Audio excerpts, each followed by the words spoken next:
एक phone call जो आधी रात को आती है और सब कुछ बदल देती है। आज की कहानी एक ऐसी ही कॉल के बारे में है जो एक ऐसे सवाल पर खत्म होती है जिसका जवाब किसी के पास नहीं। रात के 2:17 हो रहे थे। राहुल अपने कमरे में अकेला था। बाहर हल्की हल्की बारिश हो रही थी और बस एक अजीब सी खामोशी थी। और तभी उस खामोशी को चीरती हुई एक आवाज आई, उसके फोन की घंटी। इतनी रात को एक अनजाने नंबर से कॉल।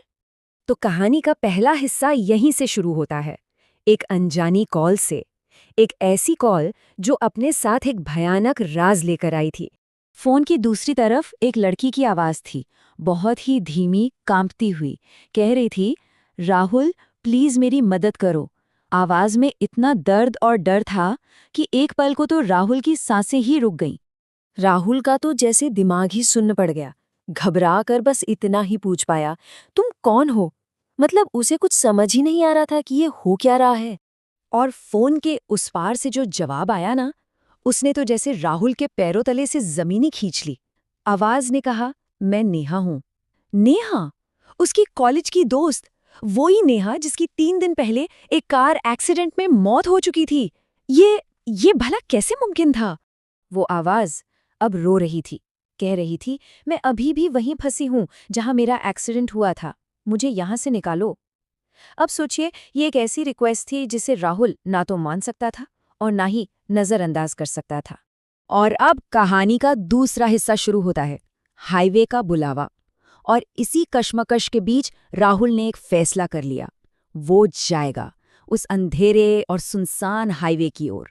घड़ी में रात के 3 बज रहे थे और राहुल अपनी बाइक पर उस सुनसान अंधेरे हाईवे पर था। चारों तरफ सिवाय घने अंधेरे और हवा की एक डरावनी आवाज के कुछ भी नहीं था। और जैसे ही वो एक्सीडेंट वाली जगह के पास पहुंचा ना, उसका फोन फिर से बज उठा। वही अनजाना नंबर। अब तो दिल की धड़कनें और तेज हो गईं। फोन पर वही आवाज थी, लेकिन इस बार उसने जो कहा, वो सुनकर तो राहुल के होश ही उड़ गए। आवाज ने कहा, मेरी बॉडी अभी भी कार में फंसी हुई है। अब ये बात तो समझ से ही परे थी। अरे, पुलिस तो साफ साफ कह चुकी थी कि उन्हें लाश मिल गई है और परिवार को सौंप भी दी गई है। तो फिर ये सब क्या था? राहुल कुछ पूछता, उससे पहले ही फोन से जवाब आया।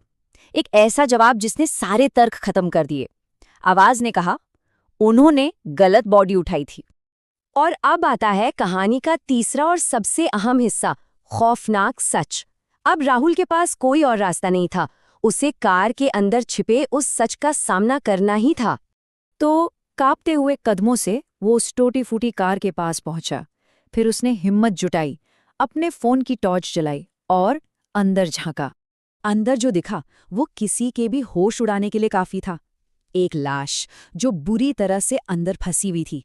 चेहरा पहचानना नामुमकिन था, लेकिन उसके हाथ में वही ब्रेसलेट था जो राहुल ने नेहा को दिया था। मतलब ये सच था, ये नेहा ही थी। राहुल ने पता नहीं कहाँ से अपनी सारी हिम्मत बटोरी और बहुत मुश्किल से उस लाश को बाहर निकाला। और जैसे ही लाश जमीन से टकराई ना, अचानक से एक तेज हवा चली और फोन कट गया। एकदम सन्नाटा। अब कहानी का चौथा हिस्सा, आवाज का धोखा। राहुल को एक पल को लगा, चलो सब खत्म हुआ। लेकिन उसे क्या पता था कि कहानी का सबसे भयानक मोड़ तो अब आने वाला था। और तभी उसका फोन एक बार फिर बजता है, वही नंबर, पर इस बार आवाज बिल्कुल अलग थी। वो नेहा की डरी हुई कांपती आवाज नहीं, बल्कि एक भारी, एक बहुत ही डरावनी आवाज थी। वो आवाज हंस रही थी और हंसते हुए उसने कहा, मैं नेहा नहीं हूं, तुमने मेरी मदद कर दी, अब मैं आजाद हूं। ये सुनते ही तो राहुल के होश ही उड़ गए। उसने घबराकर पीछे पलटकर देखा, जिस जगह उसने नेहा की लाश रखी थी वो जगह खाली थी, लाश गायब।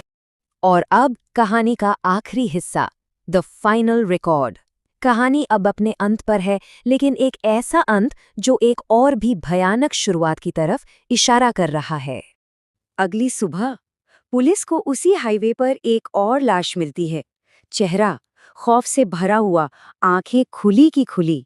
वो लाश राहुल की थी। उसके फोन से पुलिस को वो आखिरी कॉल की रिकॉर्डिंग तो मिल गई, पर एक सवाल आज भी बाकी है कि अगर वो नेहा नहीं थी, तो उसके फोन में रिकॉर्ड वो आखिरी आवाज आखिर किसकी थी?